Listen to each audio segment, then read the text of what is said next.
Build up to Black Friday with savings all month long at Lowe's. Get up to 50% off select major appliances, plus take an additional 10% off when you buy select major appliances. And don't wait to pick up holiday inflatables under $20. Don't wait to save, in-store or online now, because Lowe's knows deals. Valid 11/6 through 12/4. Cannot be combined with additional discounts. See Lowe's.com for details and qualifying items while supplies last. The mighty and resilient Merrimack River, carving through the communities of our great region. My name is Linda Lorden, proud president of Merrimack County Savings Bank. And like the river that serves as our namesake, we're a constant yet ever-changing presence. Because to us, it's bigger than banking. It's about powering communities and putting people first. It's about knowing where you came from and where you're going. That's Merrimack style. Visit us at themerrimack.com. Have you ever seen a cartoon or an animated film that's got a pink dolphin in it? Did you know they actually really exist? In fact, not only do they exist, they live in rivers. Now, you can find them in South America and Asia. In today's episode, Professor Susana Caballero, she joins me. She's an expert in freshwater river dolphins. Now get this, you know how when you get embarrassed or you exercise a lot and your face flushes and turns really red? Well, the Amazon pink river dolphin does that too. They get a really bright flamingo pink color when they get flushed and have been exercising. They're also known to be really shy, but they're really fascinated by humans. And often what they do is they come really close to the shore or small boats just to check us out. Now, how fun is that? Now, here's some tidbits. Some of them are completely blind and they rely solely on echolocation to find their way around. Now, echolocation is where they emit the sound and then they wait for an echo to come back to do that. And it's thought that internally they get some sort of a map from the GPS in their mind, and that's how they navigate around. Now, they've got this nickname in South America. They're sometimes called Botos. Now, here's a couple of my favorite local myths. Now, if you swim at night, they may just kidnap you and take you to a magical city. So whatever you do, don't swim at night. Now, here's a really great one. It's believed that they can morph into a very handsome man called a Boto Encantado. Then they grab the women to impregnate them at night. So whatever you do, watch out. Now, how can anyone just not love dolphins? It's really beyond me. Now that I know that there are real pink dolphins, I'm even more enchanted with them, and I really think you will be too. Now, Susan, she's just simply amazing, and I know you are going to be enraptured with her story. But lastly, be careful and watch out for those Boto Encantados at night. For real, for real, for real, for real, for real, for real, for real, for real, for real, for real, for real, for real, for real. Got a bunch of furry friends and I love them all the same. I'm an animal lover, veterinarian is the name. Let's share some pet stories from heartwarming to strange, losses and gains, from wacky to insane. For real. You're now tuned in to For Real with your host, Mark Kyle.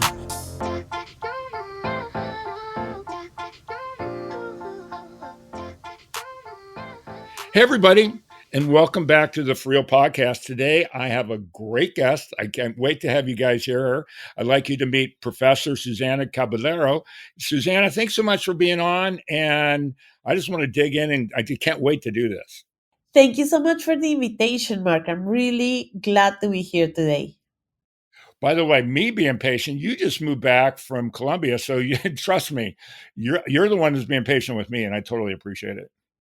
No worries, Mark. Yes, these last few months have been a crazy roller coaster. For our audience, I'm originally from Colombia, where I have developed most of my scientific career. But now I am in Florida. So I just moved here a couple of months ago and I started a new job at Nova Southeastern University. So I'm excited for your new job, especially to be, well, you probably grew up in the water anyways, but I just, I'm a water guy too. And I'm just excited to have you. And you know, you moving and we're talking when we first talked for everybody's listening, we were talking, and you were just moving out of your container that you just got there. So it's been pretty crazy ride. Actually, I am new to the water. I've been studying dolphins and a lot of aquatic animals, but I actually lived in the mountains. I was born in Bogota, which is the capital of Colombia, and is in the middle of the mountains. So for me, living by the ocean is such a fantastic treat in my new life. Oh, well, I'm telling you right now, saltwater is my special place. Every time I'm near saltwater, my kids, when they travel with me, if we're at saltwater, when we have to go to the airport, I'm the last one. I always have to get in the water last. I won't take a shower and I let the water dry on me so I can take it back home with me. I really do. Oh yes, I am that person in my family as well. Well, let's get into this. So let's talk about your background a little bit from Bogota. By the way, I've been to Bogota. I've thrown through the airport a bunch of times. I love Colombia. It's one of my. It's such a special place. Cartagena as well. And I think we talked about this. I've also been down to Cucuta on the border down there by Venezuela. But anyways, aside from that, let's talk about how you got to where you are today so we can talk about the freshwater dolphins. But let's kind of go with a little bit of your story so everybody understands who you are and how you became the person you are today. Well, thank you so much for that. So I will start by saying that I am an only child, that I love the ocean, that my grandmother took me on little trips to the ocean, and she would wake me up at 5 in the morning and go and pick up shells at the ocean. And I think that's where my love for the ocean and water basically started. So I grew up in Bogota, and then I went to university. I did biology and microbiology for my undergrad degree, and at Universidad Los Andes in Bogota. And then when I was finishing my undergrad, I had the opportunity to start working with humpback whales. Cool, cool. And I wanted to do something very different. I was very good in the lab. I was a little bit of a lab rat, and so I wanted to do genetics.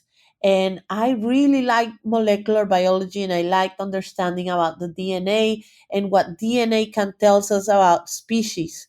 And that's how I got into studying genetics of humpback whales. And slowly, that also led me into the Amazon and studying river dolphins. So, for my PhD, I actually started working on river dolphins from the Amazon and their cousins that live in the oceans. So one of the things when I was, trying to have good questions for and reading about it, I was surprised.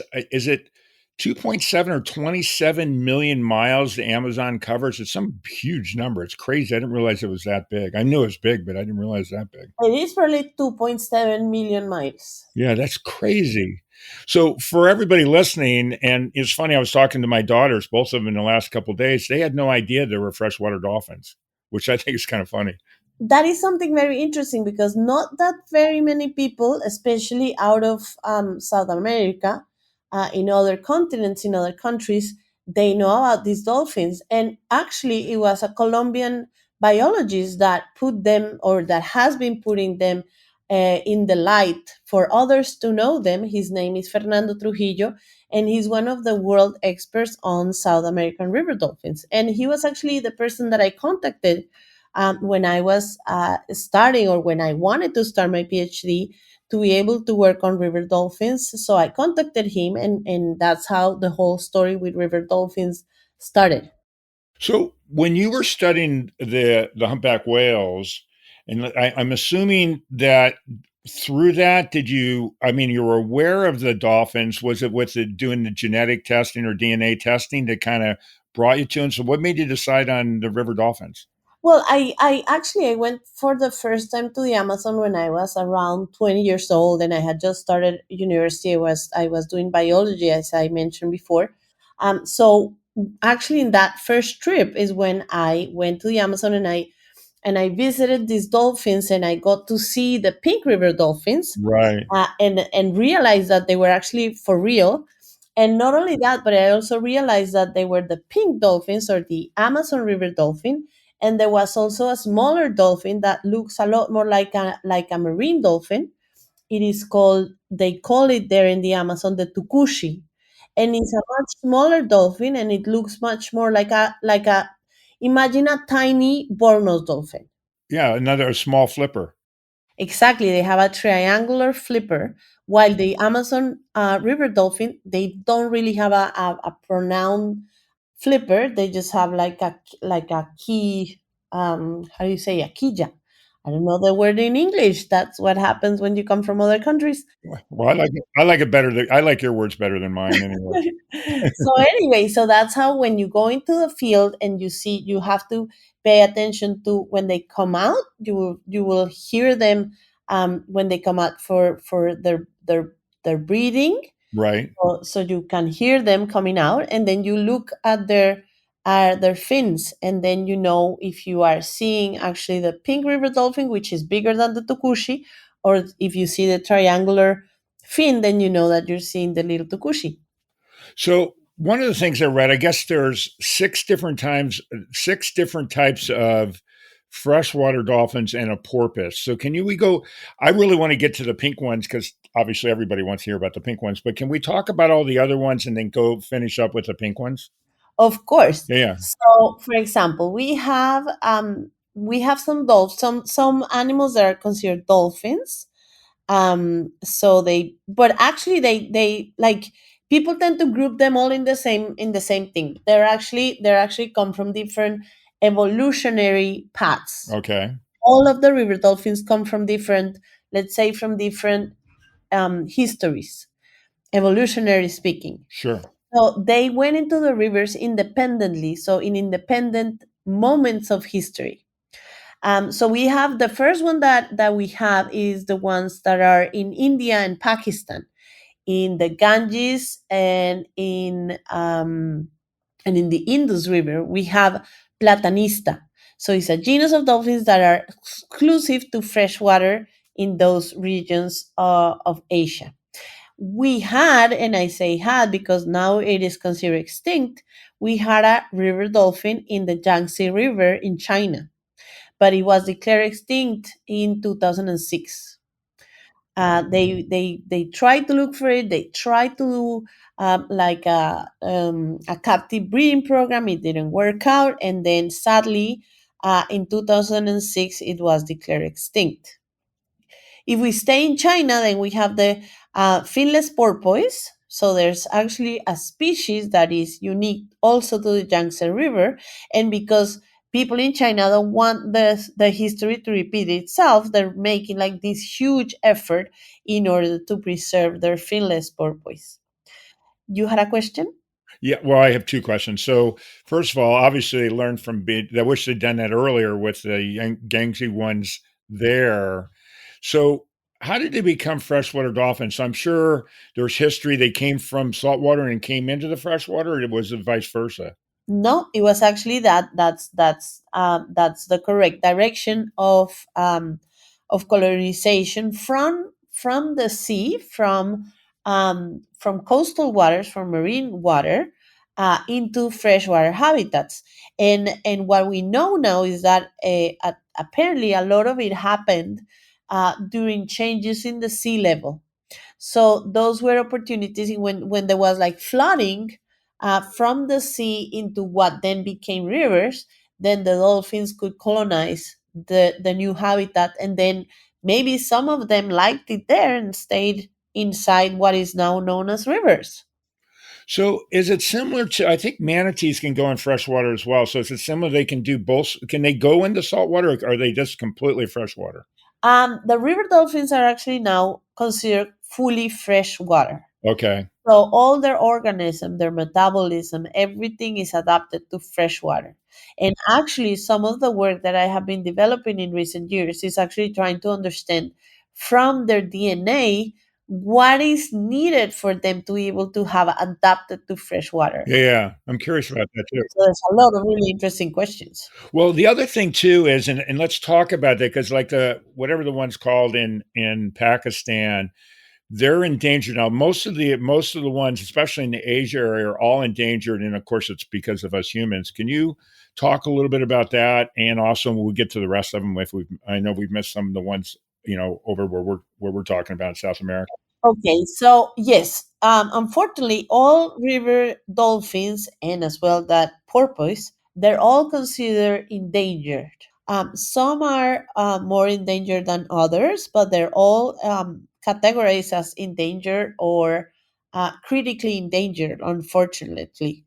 Then we were talking about the ones in China. Then let's move to South America, and in South America, as I mentioned before, we have the pink one, the what we call the Amazon River dolphin, Right. and we also have another dolphin that is called the Franciscana, or the is Pontoporia is the genus. So Franciscana or La Plata River dolphin. So that's more towards like in La Plata River in the border between um, Brazil, Uruguay, and Argentina. That's where this dolphin is found. And actually, the La Plata River dolphin is quite interesting because it seems that it evolved in the river, and actually now they like to live also like very close to the river mouth or even a little bit into the coast. Oh, that's interesting. So they're trying to be saltwater dolphins. Yeah. So now they're trying to get into the saltwater. And as I mentioned, all of them, and then of course it's the Tucushi, which is in the Amazon. Right. We have also dolphins in the Orinoco River. Also, there's also the pink dolphin, so the Inia, the what is the Amazon River dolphin, but there's actually populations in the Orinoco, and in the like towards the mouth of the river, there's also some other sotalias, some other of the like let's say the cousins of tucushis, which are called the Guiana dolphins. Okay. So things a little bit more complicated. They are more, let's say, in recent times, and that times is you have to be aware that times in evolution is like thousands of years. Some of them decided to go from the sea into the river much more recent, and that's how they colonized the parts of the Orinoco, especially the lower lands of the Orinoco. So again, before we really get into the pink dolphins, because I got a bunch of questions, and I also want to talk about all the myths. Let's talk about why they're. I mean, I know it's generally human, but can we go into the specifics of why they're all either being, they're all being endangered, and why that is, so people can understand the great things that humans are doing? Sure. One of the issues with river dolphins is that we humans basically like to live everywhere. So we've decided to go live very close to where they are. And in order to be able to live there, then we like to do certain activities. We need to do certain activities to have a livelihood, right? So, and those activities unfortunately have like imposed threats on these dolphins. So there's a lot of difficulties, for example, with negative fisheries interactions. The dolphins may get trapped in nets or hooks. The dolphins also, in some places, unfortunately, they end up being food for some of the population, the human populations in those areas. You know, if a fisherman, if a dolphin gets caught, in some of these places, well, the dolphin becomes the food. So it's a very difficult, you know, it's a very difficult matter to judge that, because of course you need to have food for your family. In some areas of the Amazon, though, the fishermen try to be very careful not to trap the dolphins, because there's a lot of you know, like traditions Right. and histories and myths around the dolphins, and they don't want to hurt the dolphins because then they will have bad luck, for example. I read that. They said if you're not supposed to eat them or harm them because they feel like it's bad luck forever if they do that, which I think is great. Exactly, and they have other really interesting, you know, traditions or myths in which, for example, if a kid drowns in the river, or if somebody drowns in the river, the people there would say that they went to live with the dolphins in their cities. Yeah, and the magical cities too. It's just not a city, it's a magical city. Exactly. I love that. So there's a lot of interesting traditions, but on the other hand, we are generating a lot of pollution. There's, for example, mining. So there's mercury in the water. Mercury gets into the fish, into the trophic chain, the food chain, and then that's how it gets to the dolphins. Um, there's a lot of traffic. There's a lot of noise, a lot of boat traffic, and all of those issues are affecting the dolphins. Well, I one of the things that got me, we have a mutual friend on, Kathleen Dudinsky, who's, we she was been on one of our episodes about dolphin communication, and she's the one that introduced us. But one of the reasons why I reached out to her to get your information was I'd read an article, and this has been a few months ago, that the water in the Amazon is getting really hot because of the deforestation. So they're getting up to like 105 degrees, so they're actually almost cooking these fish too because it's getting hot. Do you know? Is it Exactly. So it's very worrisome because with climate change combined with deforestation, right? uh, the water levels, like, one of the things that is important that our audience understands is that the Amazon is a very dynamic ecosystem. We think that the river is always pretty much the same, but rivers change a lot, and rivers change so much because there's these cycles of high waters and low waters. But the problem in the recent years with with climate change, with increasing temperatures, as well as deforestation, is that when the water gets to be low, it goes extremely low, and actually some of the areas basically dry out. So the dolphins get trapped in these water holes, disconnected from other dolphins, from other populations, and from food, and actually the water gets really hot. And so imagine dolphins have this very thick fat layer. So imagine, as if, let's think if you were going to the beach wearing like not a fur coat, but more like a leather, like really thick leather coat. Think about it that way. You would cook. So that's exactly what happens to some of these animals. Well, it's crazy. I mean, I when I read that, it made me so sad because here they are in fresh water, having cruising around, and now they're basically in a boiling pan. 105 degrees is warm. Exactly. I mean, it's really worrisome, and it was very severe last year. For example, in parts of the Brazilian Amazon, there were like thousands of dolphins that died. And apparently this year the same is going to happen. So they're really worried. Our collaborators, our friends from Brazil that work on river dolphins, are getting very worried of what is going to happen with those populations. I know it's scary. Hey, let me ask you a question. I was in Ecuador a few years back, well, several years back, and was on the Amazon there. Do the dolphins get up into Ecuador area?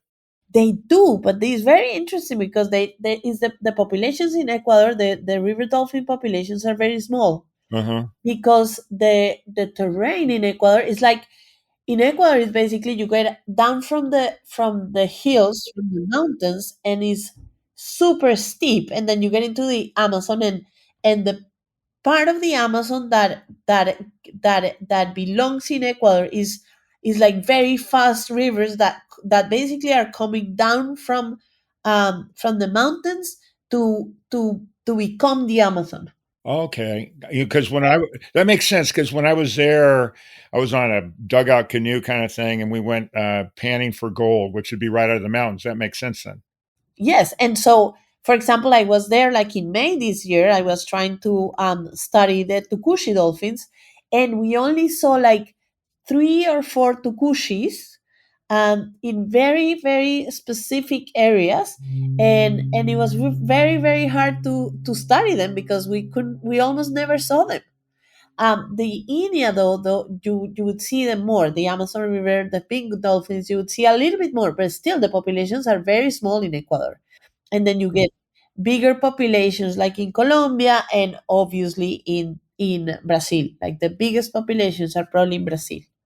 In Brazil, yeah, I have a lot of friends in Brazil actually too. So one thing I want to talk about, and before I know I keep saying this, I want to save the pink one because I got all kinds of questions about it. But one of the things you hear about white dolphins, which is an albino dolphin, but can you just address that because it's a thing, but it's not really a thing, Okay, so dolphins, the fact that they're pink, well, all of them, at least in the rivers, they are born gray, right? and then they actually, with time, they tend to lose that pigment, that color, and they become, and you see them very pink, because of their activities. When they swim and they make a lot of exercise and everything, they have very, very thin veins in their skin. And so, with all the movement and all the activity, all the blood flows in those little veins, and that's why you see them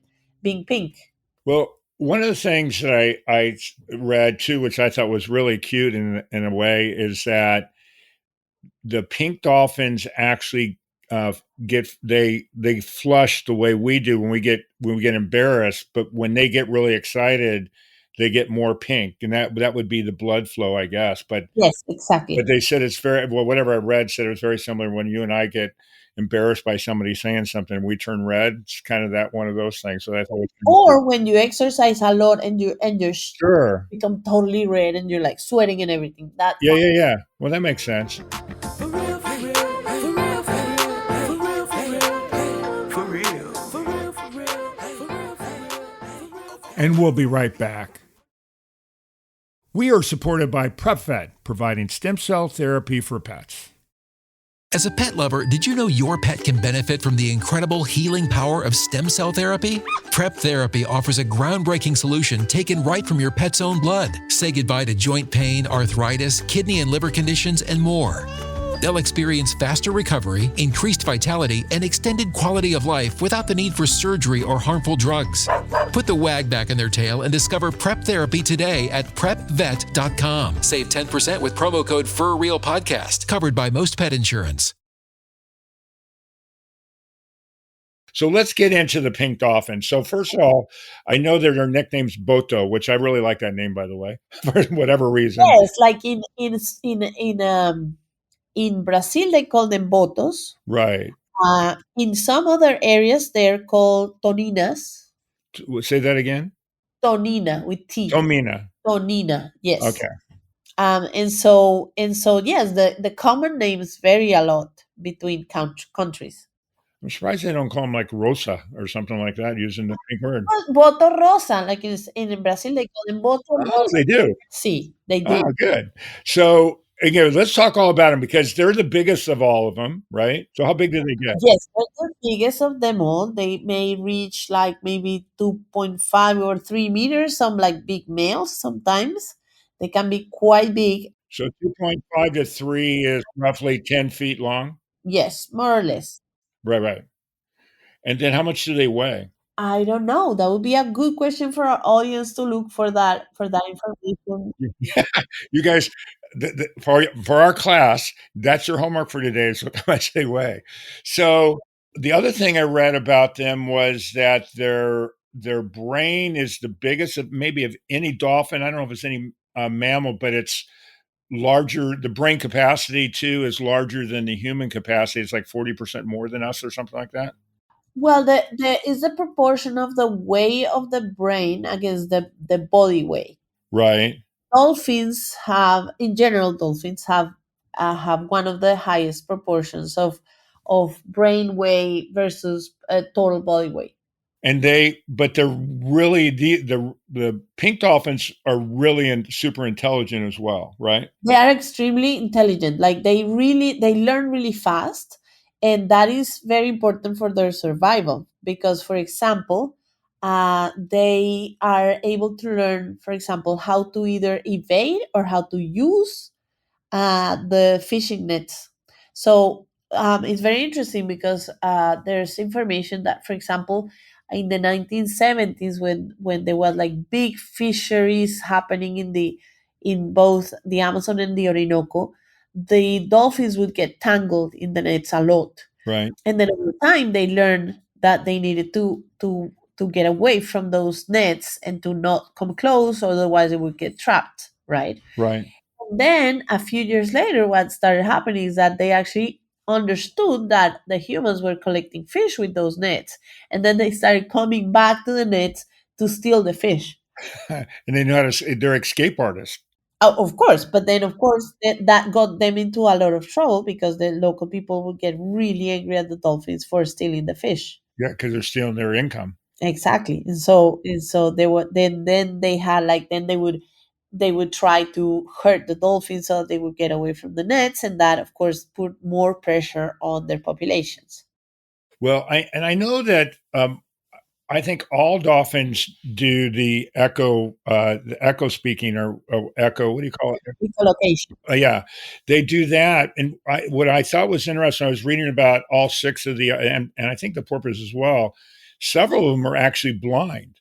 Yes, so it's very clear that the ones from India Uh huh. are completely blind. So they rely completely in echolocation for basically moving around and using their habitat. The Boto, for example, is probably they probably see. The place is there's nothing to see. There's a lot of, I mean, it's really hard to move around the Amazon in like very murky water. That's why they have this very sophisticated location system. That is basically what I think it helps them more to properly navigate their habitat.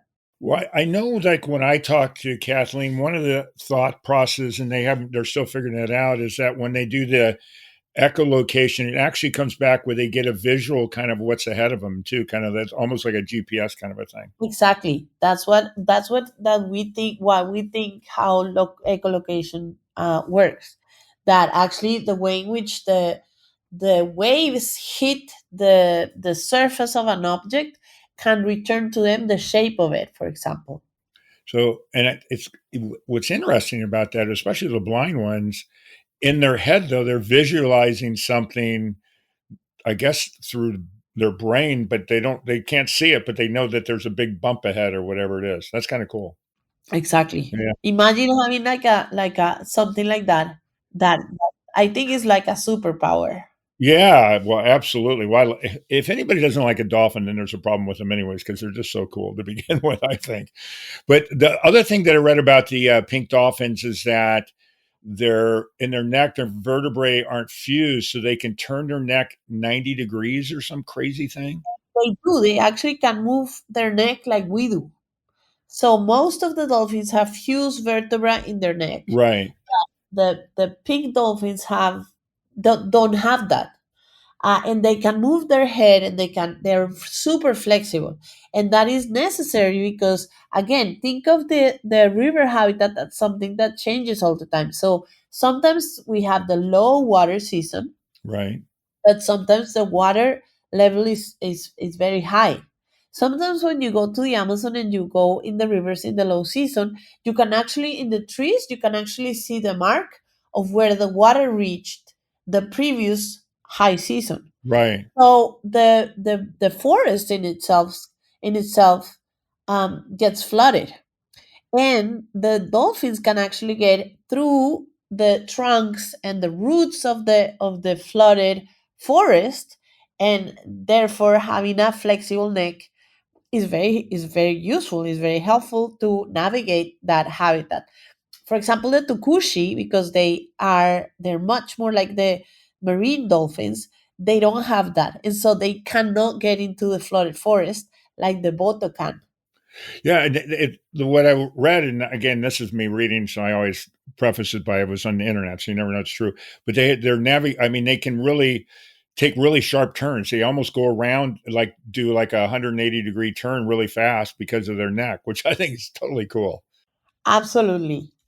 And then they swim upside down too, which is unique to them too, right? They do, and they have a lot of behaviors that require that swimming upside down as well, when they're mating and when when they're defending a territory, etc. But they don't jump out of the water like all the other ones. They stay in the water. Is that true? Yes, you don't see them jumping so often. They don't like their acrobatic. So let's talk about some of the mess that we didn't cover because one of the ones that I really like is they call him sometimes Boto Encantado, which means handsome man, but it's really handsome, I guess, dolphin. Encantado is like magic. Yeah. So want to talk about Boto Encantados, what they say about that? Because I think it's kind of funny. Well, there's this myth in the Amazon in some places that calls that says that in the night, the Boto, the dolphin, can turn itself into a man, a very handsome man, and then it will use a stingray as a hat to cover their blowhole, right? Oh, really? And they can put a little boa around their waist to use as a belt, and then the Boto will get into the villages and go to a party, and then they would make do everything so that the most beautiful girl in the party falls in love with him, and then he would take the girl away. And so this is related to many times when girls, for example, if a girl gets pregnant and she's not married, etc., what is the best way to save yourself than to say, "Oh, it was the Boto. Boto Encantado. It was the Boto Encantado." There you go. I love that. That's so great. One of the things, and there's like some other myths I wrote about, but there's one of them I want to talk about. One of the things I read too is that they're shy, but they're really curious about humans. So when like little children are playing at the river, they'll come up to see them and things like that. Yeah, some of them are really curious. Some of them are can come. Sometimes even people around them will, like in the boats, in the canoes, they would tap the canoe, and some of them would even sometimes come to the canoe because they're so curious. I love that. And the reason why I brought that up, because there's this myth that most people don't swim at night because they're afraid to swim because the boto will take them away and to their magical city underwater. Exactly. That's cool. So yeah, there's a lot of, and I think that in many ways, a lot of those myths is what has helped in preserving these animals. So the indigenous communities in the Amazon, because a lot of these myths come from them, have a lot of traditions and a lot of care for the dolphins. Unfortunately, like when new people um, arrive in the area and they're not familiar with these stories, that's when a lot of the issues with the botos arise. I just love dolphins. So the other thing that I read too was most people don't realize there's Amazon manatees, and there's a myth that they're also the guardians of the manatees. That one I haven't heard so much. That's interesting. Yeah, I would love to get that reference from you to read about it. well, now you get to look at to see this is your homework for today is to look that up. There you go, my homework. Well, it's very interesting because that's the thing. Like, there's not that many Amazon manatees left in the wild because their meat is highly appreciated in the communities, in the local people really love to eat the manatees. They say that that it tastes like seven different flavors, like pig and beef and chicken, and so people really love eating the manatees. So it's really sad, but a lot, like, the manatees are still being eaten nowadays. So I would think that maybe the botos need to do a better job taking care of those manatees. Yeah, they need to do their job. I'm Yeah. I'm gonna have to I'm gonna have to reach down because now that I'm a Boto Encantado, I'm gonna have to tell them when I go back swimming with them that they're gonna have to take care of them. That's so great. So I didn't tell you this when we talked before, but years ago, my family and I used to go down to Baja all the time, and there was this. There ended up being a real bad storm, and a dolphin actually got beached. It was still in the water barely, so I actually got to go and actually pick him up and save him and get him going, him or her. I don't know what it was, but I was shocked. When you see them, they're big, but you don't realize how heavy they really are. They're really compact. They are. They're a mass of muscle, basically, muscle and fat and the skin. Well, it's one of my kids were all, I mean, my kids got to watch me actually save a dolphin. So it's one of my prouder moments. It was pretty cool. Wow. So what else should we talk about the dolphins for people listening? Oh, is there places down if people wanted to go to, I'm assuming South America is a better place to go than obviously over to Asia for people to go and see them? Do they actually have like tours to take people to see them, or what do they do? Yes, there's different ecotouristic projects in different places. Mm-hmm. There's some places, for example, in Brazil, which I wouldn't recommend. I don't think it's such a good idea to go and try to feed the pink dolphins or anything like that. That they do that in some places in Brazil, close to Manaus. I personally think that that's not the best way to interact with the animals. Right. However, in some places, mostly in Colombia and in Ecuador and Peru, I think, but I would definitely recommend going to Colombia because I think is the well, not because I'm from Colombia, of course, but it's because I think that is where they are more careful with it. Uh-huh. Um, they where they have actually involved the local communities more into taking the tourists and to do the activity the right way. So you go out, you see the dolphins. You are not allowed to get in the water with them, and you can accompany them and be with them for a while and enjoy them basically. Right. But I think it's an amazing adventure, and being able to and also because you want to support the local communities that are doing the things the right way. Well, then that's what I was going to ask you. What, without being I mean, being specific, but not being very specific, what cities would be the better cities for people to go to if they start doing some research on that? Okay, so if you go to Colombia, then you have to fly to Bogota, which is the capital, right? And then from there, you take a flight which lasts about 2 hours to Leticia, which is the capital, the city of the Amazon province in Colombia. And then from there, you take a boat for about 2 hours that goes in direction to Peru, and it goes to a beautiful village that is called Puerto Nariño. And is really pretty because it's an indigenous city, let's say.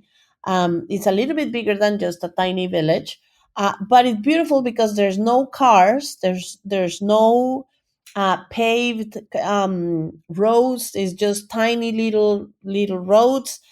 Everybody walks around, and in that place, there's the people that can take you to look at the dolphins, and there's pink dolphins year round in that area in Puerto Nariño. That I would think is the most beautiful and the best place to go. Perfect, because I want to go see them.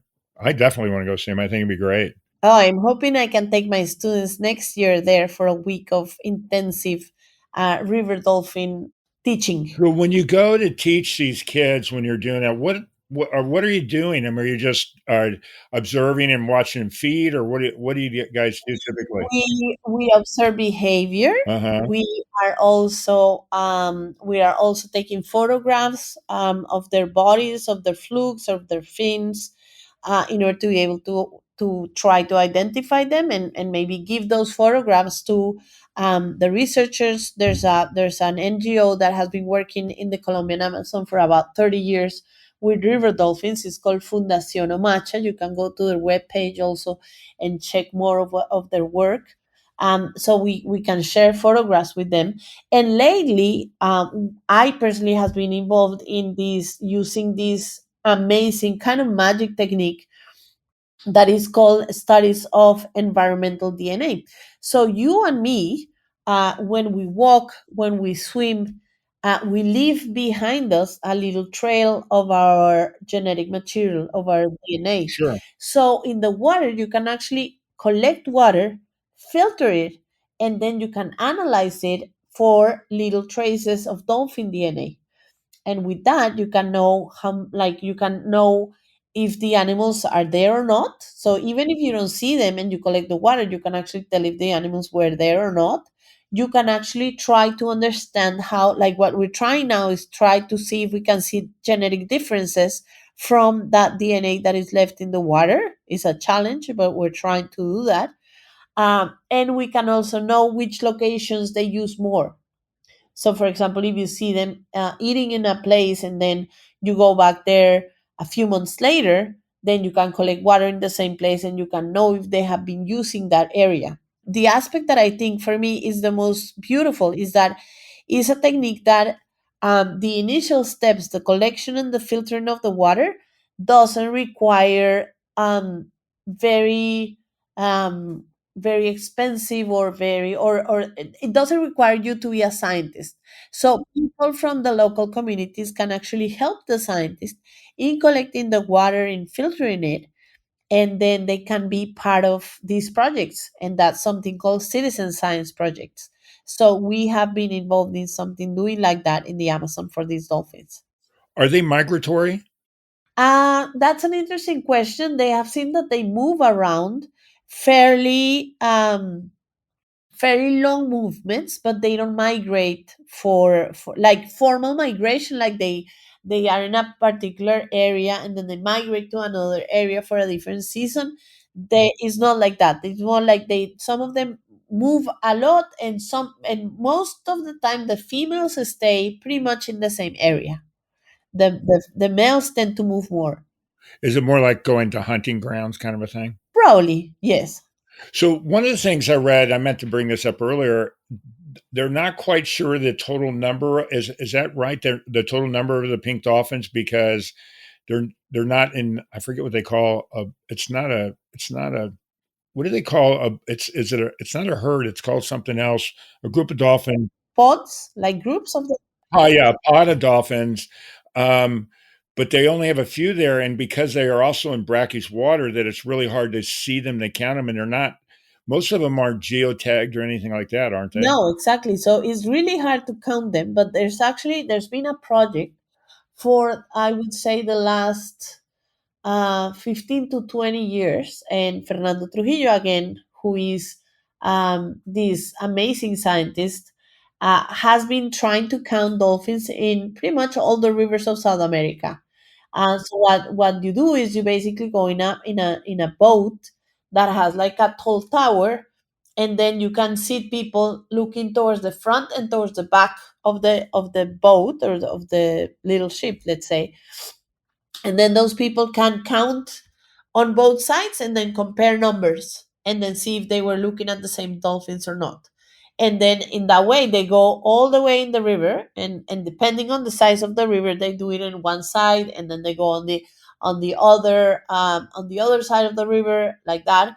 And it can go for hundreds of kilometers. So an expedition like that, it may last like 2 or 3 weeks, and you can cover hundreds of kilometers counting dolphins.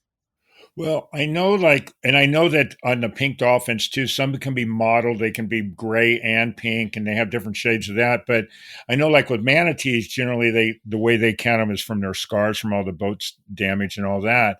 How do you tell a dolphin apart if they're both similar looking? I mean, can you actually really be able to tell the difference? Well, with river dolphins is very complicated, but sometimes they have scars, or their All right. coloration may differ a little bit or they may have spots, like grayish spots on top of the pink. So those are some of the ways in which, or the signals that you can use to recognize them. Okay, cool. Okay, so I guess we're at the end here, and as we mentioned, I always tell a silly animal joke, and everybody that listens all the time always cringes this time. So I have a dolphin joke for you, and hopefully you'll get it. They're always really bad. Now, Suzanne, I promise you that's really bad. It's not that I'm just a bad joke teller; it's that I find bad jokes to tell. But anyways, here's my joke for you. Why did the dolphin talk to the computer mouse? Why? It kept on clicking back. Oh, it's Kind of actually cute. really good. Yeah, that's a pretty good, because dolphins click and they do the thing. But anyways, for everybody else out there that's listening, as I always say, if you got a better joke, and clearly you will, and you would like your kids to tell a joke, or if you have nieces or nephews, or you want to tell a joke and be on the show, I promise you, I respond to everybody. We've had some kids on before to tell jokes. Please email me at mkyle@forrealpodcast.com. I'll get back to you. Trust me, I don't want to tell a joke. Susanna didn't want to tell a joke. So if you guys would do that, that would be great. Also, if you've got a great idea for a good subject for this one, like this one here, email me. I get back to everybody. So more importantly, Susanna, thanks so much for being on. I know you're busy. You're just getting settled in Florida, even though you are on the beach and I'm not. But I'm really, really appreciate being on. Thank you so much. Thank you so much, Mark. It was a great opportunity to talk about some of the animals that I admire the most. So thank you so much. Oh, you're so welcome. And I'm just happy to let, like I said, my daughters didn't even realize there were pink dolphins and that. So for everybody else out listening that didn't know it, now you're going to know about freshwater dolphins. And I'll have the links and all the stuff. As a matter of fact, we're live now if you're hearing this, but if you go to the description, I'll have all the links so you can go and do some of the research and where we can go and all that. But more importantly, for everybody that's listening, I really appreciate listening. Keep telling people out there to do it. Keep following. But the most important things from the bottom of my heart, thank you so much for listening for real. That concludes this episode of For Real with your host, Mark Kyle. For previous and future episodes of For Real, listen via all major podcast streaming sites.